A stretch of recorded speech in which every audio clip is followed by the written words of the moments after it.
Se encuentra el exalcalde de Nueva York, yo lo llamo el eterno alcalde de Nueva York, Rudolph Giuliani. Y también conmigo en el estudio se encuentra el superintendente de la policía, Héctor Pesquera, que ustedes lo escucharon recientemente.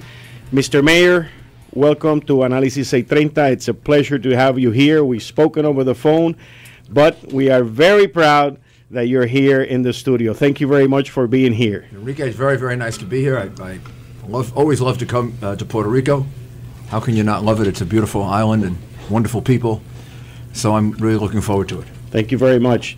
We have a translator here, and for the benefit of a larger audience, and we will be translating your response. She will translate my question, and then if you can give him a little bit of time, and then she will process it, and then your processing and my processing. So, él nos acaba de decir, el alcalde de Nueva York, Rudolph Giuliani, que está con nosotros aquí, que está muy contento de estar con nosotros aquí en Puerto Rico, y dice que cómo no le va a gustar estar aquí si es una isla preciosa. Mr. Mayor, let's begin from the beginning. You were elected mayor of New York City. What were the conditions of the finances, the police, and the crime? Well, the conditions were terrible. New York City had just been on the front cover of Time magazine, and the front cover headline was "The Rotting of the Big Apple." That's the nickname for New York City, the Big Apple. And this front cover showed all of these muggings, beatings, robberies, murders, dilapidated houses. And the whole theory of the article was that New York City was no longer a great city, that it was deteriorating, that it was ungovernable, and that it would never be the same. This was in 1992, 1993. La pregunta es la siguiente, señor alcalde, cuando comenzó su trabajo en Nueva York, ¿cómo encontró la situación de la policía, la criminalidad y las finanzas? La contestación fue que en ese momento, en 1992-93, la portada de uno de los magazines, del Time Magazine, hablaba de, el título era "La manzana se está pudriendo". Exacto. Y básicamente enseñaba y hablaba sobre los robos, las muertes y todas las situaciones que se estaba presentando en ese momento. Y la teoría del artículo era que ya Nueva York no era una gran ciudad, que se estaba deteriorando y no era gobernable. Mr. Mayor, crime, it's connected to the economy. You came in, and what happened? Well, when I came in, we had just gone through 3 years in which we had averaged about 2,000 murders a year, which was a record for New York City. We had tremendous numbers of murders for 30 years, 1,500, 1,600, 1,800, but all of a sudden we went to 2,200. And our economy was in shambles. We had 10.5% unemployment. We had just lost 500,000 jobs. We had 1.1 million people on welfare. And we had a budget deficit of about $2.5 billion. So I always say that I got elected by a campaign slogan that said to the people of New York City, you can't do any worse. So why not elect me? Because even if I tried, I couldn't do such a bad job. Adelante. Entendemos que el crimen está conectado a la economía. Se le preguntó al alcalde cuando llegó qué fue lo que pasó. Él explica que cuando llegó los crímenes ascendían a 2.000, sobre 2.000 asesinatos al año. Las estadísticas estaban entre 1.600 y 1.800 y siguieron escalando. La economía estaba en deterioro. Había un déficit de alrededor de $2 billones. Y parte de lo que lo ayudó a ser electo es que él usó su eslogan de campaña, era las cosas no pueden estar peor, y que le dieran la oportunidad de elegirlo para que entonces él pudiera mejorar la situación. Mr. Mayor, how did you get about with the crime problem? Well, my first priority was to reduce crime. I knew that if I didn't reduce crime, I couldn't save the city because nobody wanted to come to New York City. Nobody wanted to live there. So we did two things. We had a philosophy and we had a process. The philosophy was the broken windows theory, which I borrowed from two professors at Harvard, Wilson and Kelling. And that theory was that we had to start paying attention to everything. We couldn't ignore some of the small things that were getting much, much worse. The street-level drug dealing, the street-level prostitution, the aggressive panhandling where people were asking people for money but they were really threatening them. Our neighborhoods were deteriorating from the ground up. So we had to pay attention to the small things, which we had been ignoring for about 30 years. And the small things had now become really, really big.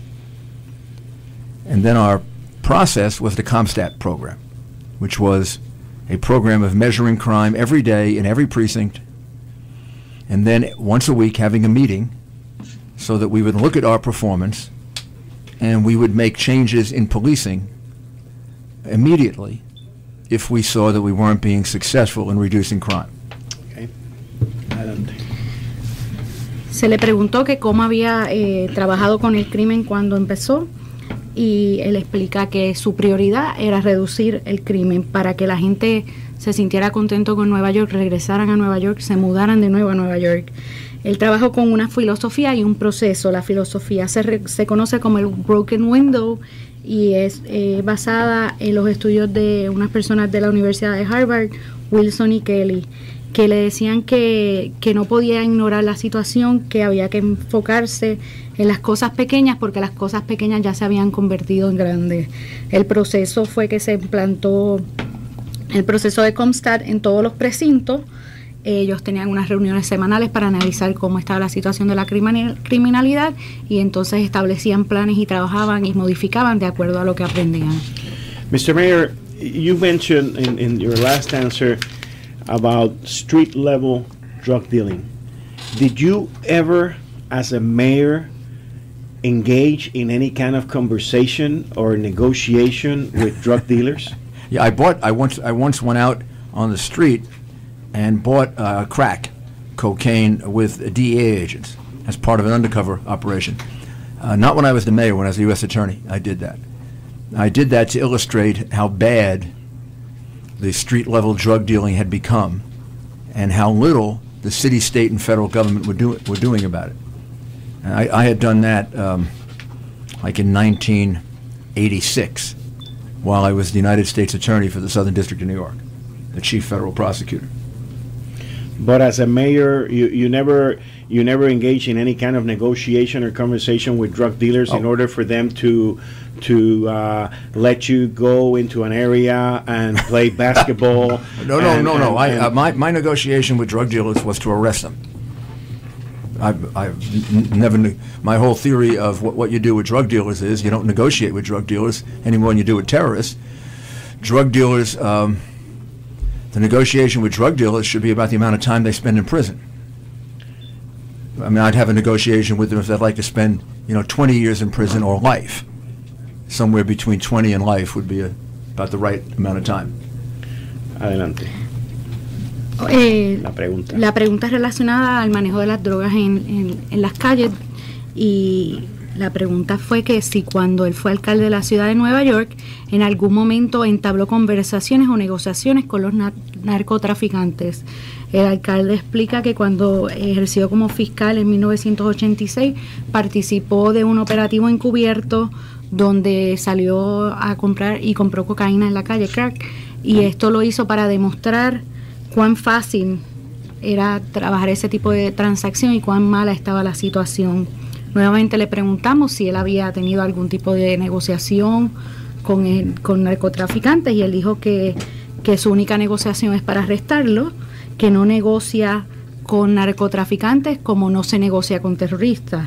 La única negociación que él establece es cuánto tiempo van a pasar en prisión, si es 20 años o es cadena perpetua. Le tengo que decir, I'm going to say something, but the translator is doing a fantastic job. Así que muchas gracias. She's doing great. I mean, this is fantastic. It will help me on future interviews. And I'm glad it happened with my friend here. I mean, it's great. Mr. Mayor, you also mentioned on your last answer that you were a U.S. attorney. And at the same time, you also worked later on as mayor with the police of New York. Who do you think that should be in charge of the crime scene? In here in Puerto Rico, there is a mandate by the ex-Secretary of Justice in the year 2002, which they are no longer in power, but that the district attorney and the attorneys who represent the state are the ones who are in charge of the crime scene versus the police and the investigators. Based on your experience as U.S. Attorney, U.S. District Attorney, based on your experience as Mayor of the City of New York, and the work that you have done with the New York City Police, who should be in charge of the crime scene? Well, you know, we have a different system than you do. We have a state-federal system. So you have different crimes. You have state crimes, you have federal crimes. And in order to work that out, we set up task forces with the FBI, with the Drug Enforcement Administration. There's a drug task force in New York that's made up of DEA agents and New York City police officers who are partners. They work together. They investigate cases together. There's a joint terrorism task force with the FBI. They just made that arrest yesterday of a person in Brooklyn, or they made the arrest in Manhattan. It's being tried in Brooklyn, of a person who was going to bomb the Federal Reserve system. And I had the advantage, being a mayor, that I had for 12 years work with them, work with the police and work with the federal agencies, and I knew how to get them to work together. I knew how to do it when I was U.S. Attorney, so when I was mayor, I made sure that we did things together. The first plan that I was given for major drug reduction in the northern part of Brooklyn, the New York City Police Department had excluded the federal agencies from that effort. And I rejected the program and told my police commissioner to go back and come back to me in 6 months with a program that included all the federal agencies in the program. I believe that they've got to work together. The local police understand the communities. They understand the neighborhoods better than the FBI, the DEA. The FBI, DEA have better intelligence, national and international intelligence. So you want to get the benefit of both of those things. You don't want to have just one or the other. You want them working together. Adelante. Se le pregunta al alcalde que, como había trabajado como fiscal en Estados Unidos y luego como alcalde, queríamos establecer qué él entendía y quién él entendía debería estar a cargo de la escena del crimen. Aquí, a partir del año 2002, el secretario de Justicia estableció que el área de la Fiscalía sería el que está a cargo de la escena del crimen. La pregunta es, a base de su experiencia, ¿quién él entiende que debe estar a cargo? El alcalde explica que pues el sistema es un poco diferente porque allá hay tanto un sistema estatal como un sistema federal. Y pues normalmente lo que se hace es que se establecen unos grupos de trabajo entre estas dos áreas, donde hay gente como el FBI, el DEA y otras organizaciones que trabajan juntos para investigar los casos. De hecho, ayer hubo un arresto por parte de estos grupos. Él entendía que por su experiencia como fiscal era importante fomentar que se trabajara en conjunto. Cuando empezó hubo unos casos donde se excluyeron a los equipos federales y las agencias federales, pero él indicó que esto no podía ser así, que había que establecer un trabajo en común. Él entiende que pues hay ocasiones que la parte estatal conoce mucho más de lo que está pasando en la calle, pero la parte federal tiene otros conocimientos, o sea que al juntar a ambos pues logran esclarecer y trabajar más cómodamente. Let me isolate the state side of the crime and not the federal side, and let's go even into a murder in a home.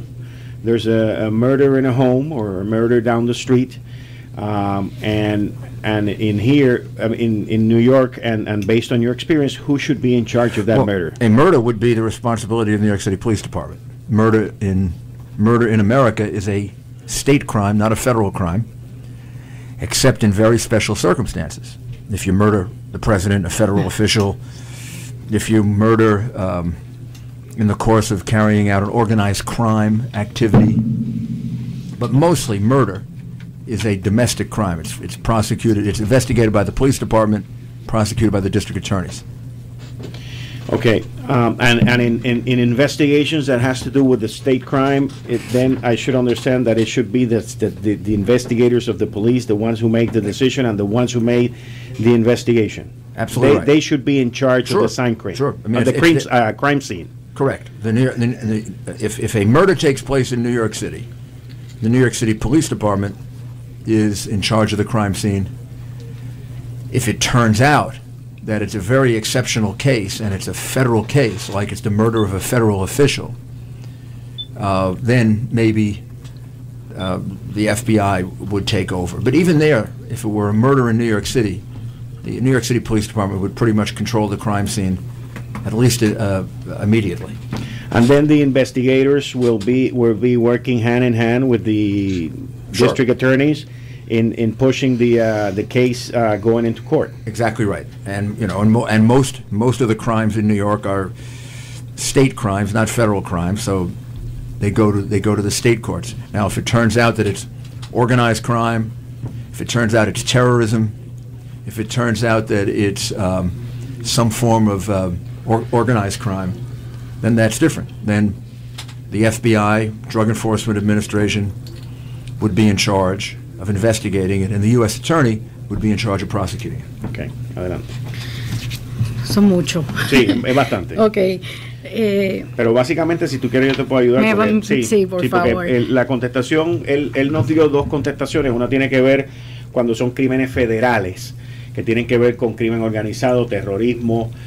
Ahí en ese caso pues trabajan en conjunto con la parte federal, que fue lo que se habló también al principio y él vuelve y nos los explica. Y también está la parte que es lo que yo le pregunto cuando hay un asesinato, cuando es un crimen que es estatal. ¿Quién es el que está a cargo de la escena del crimen? Y él me dice que debe ser la policía de Nueva York y los investigadores de la policía de Nueva York. Now, once that crime occurs and the New York City police is in charge of that crime, murder, whatever, that it's at the state level. The investigators go ahead, the CSI people come in, they do the whole work. And when does the district attorney comes in? How does that work? How does that, and I'm sure you're going to tell me that it's a teamwork part, but how does that engage? Well, the district attorney comes in as soon as, by and large, when an arrest is ready to be made. Although if it's a very notorious murder, the assistant district attorney will probably show up at the crime scene also. That wouldn't happen with every murder, but if it was a particularly significant murder, then the assistant district attorney will probably show up in order to observe the crime scene before there are too many changes to it. And as a prosecutor, I always had my assistant U.S. attorneys go to the scene of a crime, because and as an assistant U.S. attorney, I always did, because I thought it was necessary in order to prosecute the case properly to actually see the scene of the crime. Adelante. Se le preguntó que cuando ocurre un crimen a nivel estatal, una vez llega el CSI, hace su trabajo, se trabaja el área, ¿cuándo es que llega la fiscalía? Él explica que la fiscalía normalmente llega al momento de hacer el arresto, a menos que sea algún asesinato notorio, significativo, que entonces la fiscalía llega a la escena para poder entender la escena del crimen y ver cuál es la situación especial. Cuando él era fiscal, él prefería que los fiscales fueran y vieran las escenas.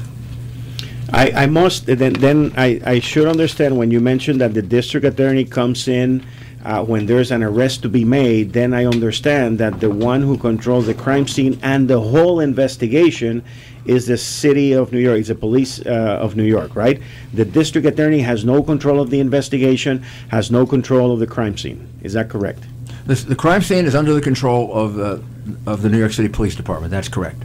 The prosecutor will go, the prosecutor will observe, but and the investigation itself? Investigation will be handled by the police department until an arrest is made. Right. And then when an arrest is made, it's turned over to the district attorney for presentation to a grand jury, and then the assistant district attorney is in charge of the investigation. Okay. In the federal system, they work more closely together. The federal system, many of the investigations are run jointly by the U.S. attorney and the FBI or the DEA, because they have more complex investigations. They go on for a very long period of time. So they work much more closely together.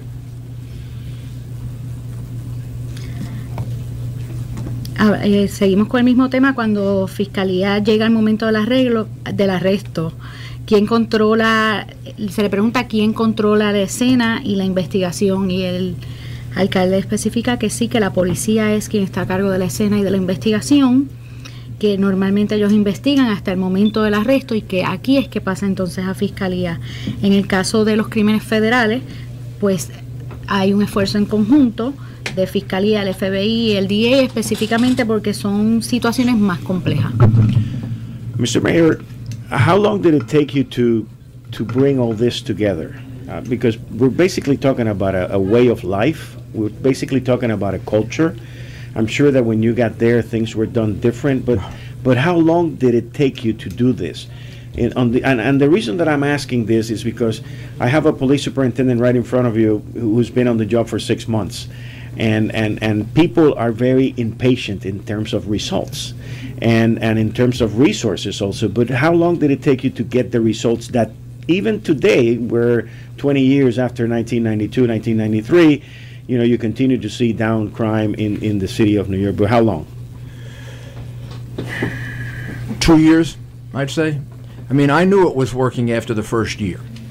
I knew that the programs that we put into place, the CompStat program, the broken windows theory, the program to focus on drug crime and get drug dealers off the street. I knew it was working after the first year, but it really took 2.5 years for people to see the results and for the results to be substantial enough so that people could feel it in their own lives. Adelante. Se le pregunta que cuánto tiempo le tomó coordinar todos estos esfuerzos. Se entiende que es un cambio de vida, un cambio de modalidad. Específicamente se le hace esta pregunta porque pues tenemos con nosotros aquí hoy al superintendente. El superintendente lleva aproximadamente 6 meses trabajando arduamente con la policía, pero hay una impaciencia de las personas de querer ver resultados. El alcalde contesta que tomó aproximadamente 2 años, que básicamente ya al pasar el primer año él entendía que todo lo establecido sí funcionaba, el programa de CompStat, lo de Broken Windows, los programas para sacar a los narcotraficantes de la calle, pero les tomó 2 años a 2 años y medio para que las personas vieran los resultados, que hubiera un impacto significativo para que la gente lo entendiera. Mr. Mayor, if you had to put on a balance or in priority, which is more important for you? Clarify a crime or the penalty for committing a crime in a law? Which one would be more important for you? I don't clarify the crime. I'm not sure I understand. Either what if you had to put on a balance, and let me see if I can explain myself correctly. Which one has more weight or it's more important from a crime, a resolving crime point of view? The penalty of the crime, if you murder somebody, that's going to be 20 years to go to jail, or to clarify that murder. Which one of the two would have a bigger impact to to deter crime out there? Both do. I mean, you can't punish until you find the criminal and arrest the criminal. So the finding of the criminal, the arresting of the criminal, the accusation is very, very important because you can't get to the punishment. But the punishment then becomes important because if you have a lot of crime, which we did in New York City, what New York City was doing for 30 years is just rearresting the same criminals. So people would get arrested for theft, and within 2 months they'd be back out on the street stealing again. Then we'd arrest them a year later, then they'd be back out in 3 months. So what we did was we focused on career criminals. We passed a law called 3 strikes and you're out. I tried to get the judges to understand that all we were doing is reprocessing the same criminals right back to the street. And if you just put them in jail for a long period of time, our crime would start going down. Certain criminals are crime machines. The longer they're out on the street, the more crimes they commit. The longer you have them in jail, the less crimes they commit. It's as simple as that. So both are, there's no way to say which is more important. You got to catch the criminal, otherwise you can't punish him. But once you catch him, then you got to put him in jail for a long time because otherwise they just go out and keep repeating the same crimes. It also becomes very difficult for the police. They lose enthusiasm. They lose commitment when they're constantly arresting the same people, and then these people are committing crimes. I'm sorry. That was a long answer. I'm going to take care of that one because we got to go on a commercial break. Pero básicamente lo que él nos dice es que las dos son importantes porque la experiencia que él tuvo en la ciudad de Nueva York era de que estaban rearrestando a estos criminales, que los criminales son unas máquinas de cometer delito. Él habló con los jueces y él se envolvió. Inclusive pasaron una ley que se llama 3 strikes and you're out, 3 strikes y te ponchaste, para mantener a estas personas alejadas. Si usted los tiene en la calle, cometen más crímenes, y así fue como lograron la reducción. You mentioned, we were talking about the crime scene, about who takes control, and basically in Puerto Rico there's an MOU in which the ADA, the Assistant District Attorney, is the one in charge of the crime scene, and once that happens, they get all the control and they get everything done. The investigators are basically working for the ADA. Well, that wouldn't be the way it happened. Certainly in New York, and I think in most of the states. Generally, the police are in charge of the crime scene, and the ADA becomes the person in charge of the case once you're about to make an arrest. But until then, the police carry out the investigation. Now, in New York City, our homicide division, I personally think it's the best in the world. And why is it the best in the world? Because we have so many murders, right? So they have tremendous experience. Even the FBI, for a murder investigation, would very often call upon our homicide detectives, because homicide detectives in New York have more experience investigating murder than the FBI would have in investigating murder. So you want your best people running, you want your most experienced people running a crime scene, particularly nowadays with all of the intricacy of the forensic tests that have to be done, the DNA that has to be, the fingerprints, the hair, the location of where things are, so that the forensic experts can recreate it. You really want experts in charge of this. And I mean, if I were the district attorney or the U.S. attorney, I would want the police or the FBI or the Drug Enforcement Administration in charge of the crime scene. I'd want my assistant U.S. attorney there to observe, but I'd want them calling the shots. I mean, because they're the real experts. Adelante. Continuando con el tema del control de la escena del crimen, explicamos que aquí en Puerto Rico, a causa de un MOU que fue emitido, Fiscalía está a cargo de la escena, está en control. Y él explica que esto no es lo que pasa en Nueva York ni en otros estados. Quien está en control es la policía. Fiscalía entra al momento del arresto. En el caso de Nueva York, que él considera que la policía es lo mejor que existe en el mundo, quienes están a cargo de resolver los crímenes y atender las escenas es la policía. De hecho, en muchas ocasiones el FBI le pide ayuda a la policía porque entiende que son los expertos al momento de resolver casos, y tú quieres tener la mejor experiencia y al momento de aclarar los crímenes, y quienes son los expertos son ellos. Si él fuera la fiscalía, él quisiera que tanto la policía como el FBI fueran los que estuvieran a cargo de resolver los crímenes y a cargo de las escenas. Mr. Mayor, when you were talking about the subject on rearresting these criminals, and you mentioned that one of the things that you also did is that you had conversations with the judges, so that they could understand the work that you were doing with the city of New York, the work that the police was doing, in order to put these people back into jail, because these guys are professionals. These people live and die into robbing, attacking, and committing crimes, and it was like a little machine. They would go through the system, go out, go through the system, go out, which is something very similar to what we see here in Puerto Rico. We see a lot of offenders go through the state system, not the federal, through the state system, and they are out there the following day or within a week committing the same crime.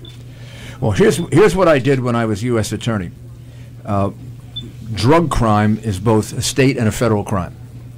So what I did was, as soon as I became U.S. attorney, I used the Drug Enforcement Administration to go to certain areas of New York City, in particular the Lower East Side, where they were selling drugs on the street, and I arrested these people and brought them into federal court, took them away from the state court. And in the federal court, they were often held without bail. The sentences were 3 and 4 times as heavy. And then the New York City Police Commissioner at the time, Ben Ward, decided that he would work with me. So now I not only had the DEA out there arresting people and bringing them into federal court, I had the police out there arresting them and bringing them into federal court. And what we found right away was they were going to jail for much longer periods of time when we took them into federal court than they were into state court. It even got a name. It was called Federal Day. We'd pick one day a week, we'd go into a big drug-infested area, and we'd arrest everybody and bring them into federal court that day. And you know what would happen?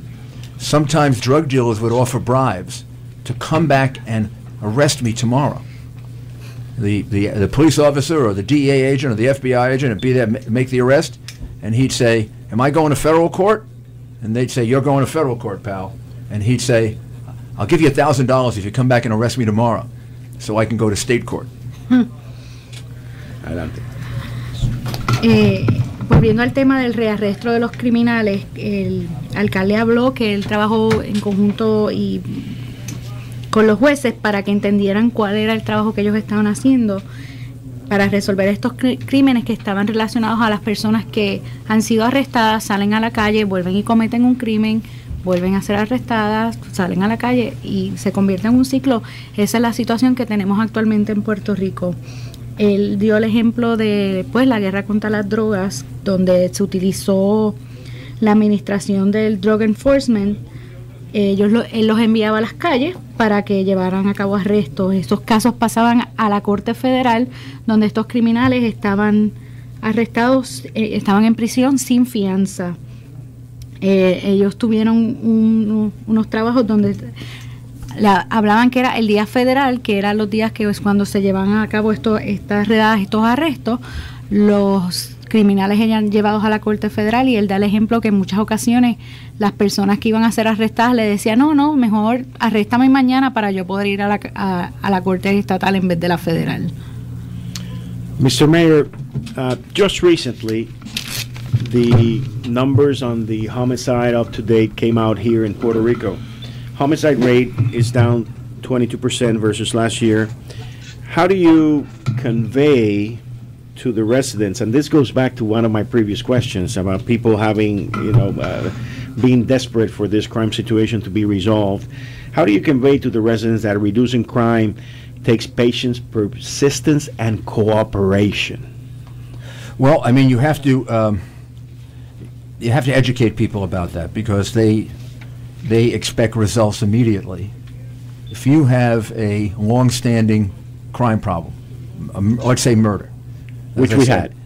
So New York City had that from, I may have the dates a little bit wrong now because it's a few years ago, but from about 1967 until 1993, we had at least 1,500 murders every year. Many years we had 1,800 and 1,900. And then a couple of years we had over 2,000. So this was a persistent, long-term, massive number of murders that went on in New York City, and nobody really did anything about it. So the first year, our reduction in murder, maybe it was 15%, maybe it was 18%, something like that, 15, 18%. I knew that it was working. I knew that our approach was working when I saw a double digit, I don't remember if it was 15, it could have been 20, but nobody believed it.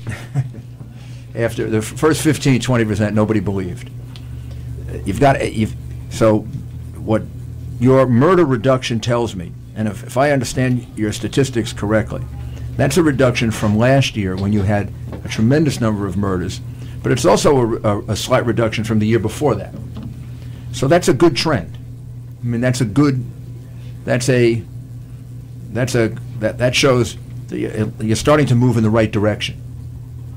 Now, people are not going to believe that until you follow it up next year with a somewhere between a 10 and a 20% reduction next year, and then a 15 and 20% reduction a year after, and then.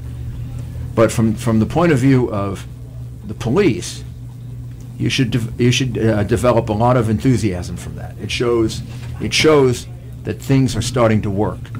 22% is, no matter what things were like last year, 22% reduction from one year to another is a very big reduction. That's probably the biggest reduction we ever had in any one particular year. Now, we did it for 8 consecutive years. So ultimately the reduction in murder was 65%.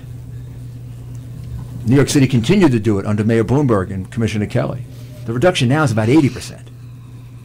So, but that first year at 15 to 20%, nobody really noticed it. Adelante. Estamos hablando de los resultados que hemos visto en la reducción de homicidios aquí en Puerto Rico, que bajó aproximadamente un 22% este último año. Él quería saber cómo él trabaja, cómo le expresa a los residentes que tienen que ser un poco pacientes, porque la reducción de crímenes es un proceso que toma mucha persistencia, mucha paciencia, y pues como la gente quiere ver resultados inmediatos, pues a veces no entienden lo que está pasando. Él explica que entre los años de 1987 y 1993 los crímenes en Nueva York ascendieron como de 1.500 al año hasta casi 2.000. Eran crímenes persistentes, era una onda masiva. En su primer año hubo una reducción de aproximadamente de un 15 a un 18%. Esto lo dejó saber que su plan estaba funcionando, pero la gente no le creía. Las estadísticas, según él las ve, son unas estadísticas muy buenas y entiende que nos estamos moviendo en la dirección correcta. La gente va a entender y va a realizar que de verdad el plan está funcionando cuando el año que viene vean que es una reducción mayor al 22%. Él dice que en Nueva York se han continuado esos trabajos y que ya este último año la reducción es significativa. De cerca de un 80%. De 80%. Muchas gracias. Mr. Mayor, I want to move now into the national arena because we have a few minutes left, and the election and also the debate that happened this week. But since I am a Hispanic, and Hispanics have been very important in this election with the state of Florida also, mainly Orlando area, Miami and all that. The last debate is going to be in Boca Raton. How do you see the role of Hispanics, not only in the election, but also in the Republican Party? Well, you know, I got elected mayor of New York City, and each time I got elected, I got a higher percentage of the Hispanic vote. The first time I ran, I lost. Probably had about 36% of the Hispanic vote, which is what Republicans traditionally get. Second time I ran, I won by 3%, and I got 42% of the Hispanic vote. Third time I ran, I won by 18%, and I had almost 50% of the Hispanic vote. So my Hispanic vote went up, you know, dramatically during the time that I was mayor, and I was a Republican, so that was hard to do. Same thing is true with President Bush, by the way. President Bush got elected governor of Texas. First time he had certain Hispanic votes. Second time he had over 50%. And President Bush, when he ran, was getting close to 50% of the Hispanic vote, maybe 45%, 42, 45%. The Hispanic vote is enormously important in this election, and it's not just Florida. It's Florida, Nevada, Colorado, New Mexico. I mean, these are states that can be heavily influenced by the Hispanic vote. And Romney has to get, I would say, to about 40% to win those states. If he can get 40% of the Hispanic vote, 40, 42, 43, then the states I just mentioned will be states he'll win by 4 or 5%. If he stays down in the numbers McCain was at, then he's probably not going to win. McCain was in the 30s. He's got to get into the 40s. Doesn't have to get 50. He's got to get into the 40s. And I think he can do it, but it's difficult because of the immigration issue. I mean, that's the Republican Party was doing really, really well, developing a strong Hispanic base in the Republican Party until the big immigration debates of 2006, 2007. And President Bush tried very hard to do immigration reform. That would have been a sensible way to handle immigration. And Republicans blocked it. A lot of Republicans said a lot of harsh things about immigration. And I think they're trying to work their way out of it now. They were trying to work their way out of the hole that was created by making many of those harsh remarks. Adelante. Vamos a entrar ahora a discutir el área nacional, las elecciones y en específico los debates. Específicamente porque pues somos hispanos y entendemos que el voto hispano es muy importante en estos próximos procesos que se van a llevar a cabo. La pregunta es cómo ve el rol de los hispanos en las elecciones y específicamente en el Partido Republicano. El alcalde comenta que él corrió para alcalde en 3 ocasiones, la primera ocasión perdió, la segunda ocasión ganó un 42% del voto hispano y en su tercera elección ese porciento aumentó significativamente, llegó casi hasta un 50%, igual que el presidente Bush en su momento terminó con un voto hispano de alrededor de un 42, un 45%. Él entiende que el voto hispano es muy importante en estados como la Florida, Nevada, Colorado, New Mexico, que el gobernador Romney necesita alrededor de un 40% del voto hispano para poder ganar estos estados, que es importante que no quede como McCain en las elecciones pasadas, que no generó el porciento de voto hispano necesario para ganar las elecciones. Él entiende que el gobernador Romney puede hacer esto, pero va a ser un poco difícil por las políticas de inmigración que se estado discutiendo. El Partido Republicano había estado mejorando mucho su trato hacia los hispanos, había acaparado mucho en esta área, pero cuando empezaron los debates de inmigración hace unos años atrás, pues se vio un poco afectado, pero él entiende que si continúan trabajando como lo llevan hasta ahora, pues van a estar bien. Muchas gracias. I wish to add one other thing. The ironic thing about it is that President Obama, who got a big proportion of the Hispanic vote last time, had 2 years to pass comprehensive immigration reform. He had a Democratic House and a Democratic Senate, veto-proof majority in the Senate, and he didn't pass it. He passed a lot of other things, but he didn't pass immigration reform like he promised the Hispanic community. If he's reelected, he will not be able to pass comprehensive immigration reform because the Republicans in the House of Representatives will block it. If Romney is elected, he will be able to pass it. He'll be able to pass it because he believes in it. He'll be able to pass it because he will be able to persuade the Republicans in the House.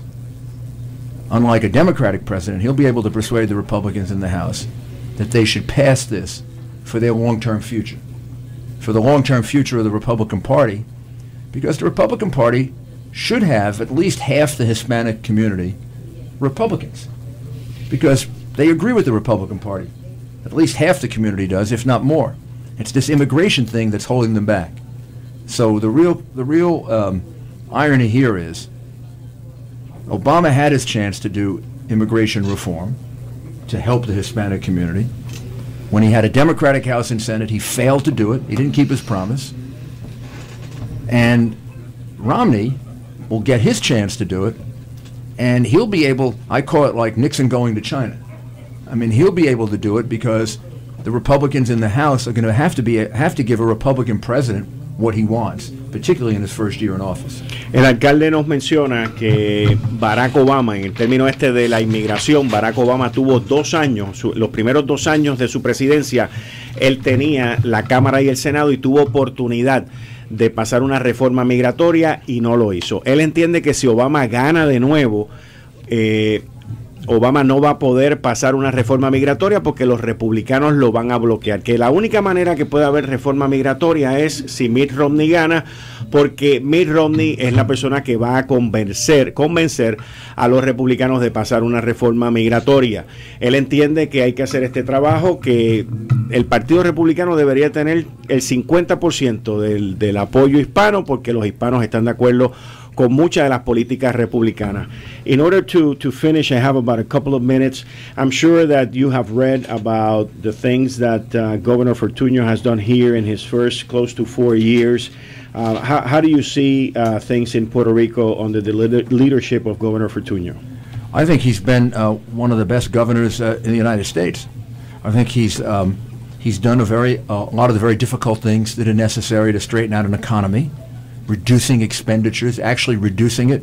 My goodness, if President Obama were able to do that, maybe our national economy would be doing well. He's been able to keep taxes low. He's got a growth rate now of about 1.2%. Growth rate was minus 4%. And that's a tremendous change in a short period of time. It shows that his programs are working. You've added about 30,000 jobs in the last 14 months. That means you're moving in the right direction. The governor took over a very difficult situation, kind of like President Obama took over a very difficult situation. The difference is Governor Fortuño improved the situation and has you moving in the right direction. You've got crime going down, you have jobs going up, you have the growth rate of the economy up about 20% over what it was. President Obama took over a bad situation, and now it's catastrophic. Right?